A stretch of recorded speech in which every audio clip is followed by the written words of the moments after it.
tindahan ka ba? Na-experience mo rin ba ang mga bagay na ito? Na wala kang kaalam-alam yung mga kapitbahay mo?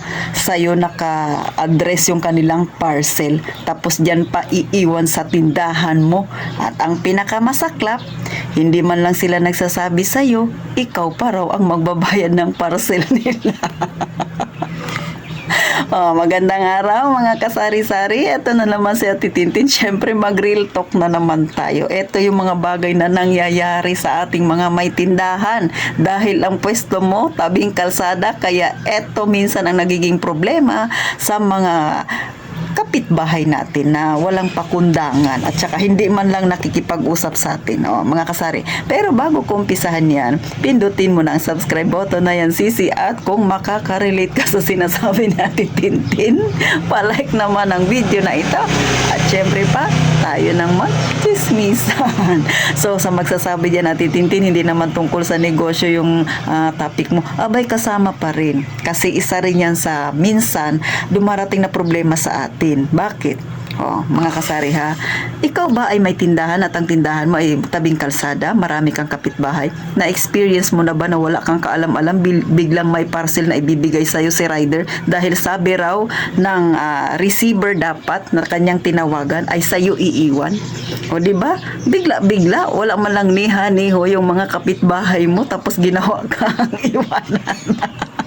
Busy ka na sa tindahan mo, dagdag pa ito sa asikasuhin mo. Pauna lang, hindi naman masama, pero sana bago mangyari yan, dapat nakikipag-usap din si kapitbahay. Hindi yung kung kailan siya tinawagan ni rider, saka mo lang din malalaman bigla na nagka-parcel ka. At eto pa ang masaklap, yung tipong pagtawag ni rider doon sa receiver, sasabihin ng receiver, pakisabi sa tindahan, siya na lang muna magbayad, mamaya ko na lang bayaran pag uwi ko. Nangyari na ba yan sa'yo, sisi? Kung nangyari na yan, mag-comment ka dyan sa baba. Hindi ko maiwasan mga kasari kasi nangyari ito sa akin. Hindi lang isang beses, hindi lang dalawang beses, mahigit na sa 10 mga kasari. Pero hindi na siguro masama ang ugali ko. Bakit? Kasi nung una may mga borders kami na ate, iiwan ko sa'yo yung package na darating. So ang ginagawa ni Ate Tintin sinasabihan ko kagad sila, sige, una at huling tanggap ko na ito ayokong tumanggap ng inyong mga parcel. Una, hindi ko yan obligasyon. Busy ako sa tindahan at kung namamahinga ako, ayokong iniistorbo ako ng may kakatok-katok dyan sa akin dahil unang-una, hindi ako mahilig mag-order sa mga online na yan. So, tinatanggap ko, pero una at huli, mga kasari, kinakausap ko na kagad sila. Yan yung ginagawa ko sa mga borders na mother, kasi may mga borders kami dito. Pero kapag kapitbahay, tapos hindi ko alam, bigla-bigla iwan sa tindahan ko, hindi ko tinatanggap, kasi hindi ko yan obligasyon. Bakit ba ako yung pag-iiwanan nila yan? Kasi pag pinagbigyan mo yan isang beses, magsunod-sunod na yan. Hindi ko alam kung kayo ay tatanggapin ninyo, pero nasa sa inyo yan. Pero si Ate Tintin, hindi ko talaga tinanggap. Bakit? Sa harapan ng tindahan ko, meron ding mga boarding house diyan. Tapos yung anak nung may-ari, sa akin pinapaiwan yung kanyang order. Yung kanyang dumating na kanyang order. Kaso sabi ko, bakit sa akin iiwan? Ang dami-dami nila diyan sa bahay nila. Bakit sa akin? So sabi ko sa rider, hindi ko tatanggapin yan. Sabihin mo sa kanya, may tao naman sa kanila, sila ang mag-receive niyan. Hindi ako, kasi ako busy. Hindi ko yan obligasyon. Hindi ko sagutin niya. Mga kasari, siguro ganito ako kasi ako ay dating gwardiya. So kapag dati kang gwardiya, lagi kang may doubt sa mga parcel na natatanggap mo. Lalo na maraming nababalita. Yung mga natatanggap may mga illegal. Nako. So iniiwasan ko yan. Bagamat minsan kilala ko sila, pero never ako na tumanggap ng mga ganyan na parcel ng kapitbahay namin. Kasi nga sa mga bagay-bagay na nangyayaring hindi maganda. So, kahit pa anong sabihin ni rider na sabi nga raw ni receiver sa akin, iwan, hindi ko siya nire-receive. Pero iwan ko sa inyo mga kasari, kayo ba, tinatanggap nyo ba? Pero ako, ayokong tumanggap, ayokong sanayin sila kasi magsunod-sunod na yan, mga kasari.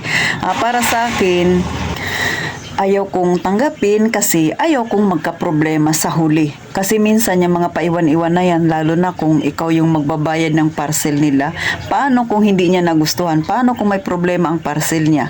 O paano kung hindi ka nababayaran nung nagpaiwan, mga kasari? At saka ayokong maging mitsa yan para magkaroon ako ng kaaway. Bahala siyang magtampo siya sa akin dahil hindi ko tinanggap yung parcel niya, kesa naman ako ang magkaproblema pagdating ng panahon. O di ba mga kasari?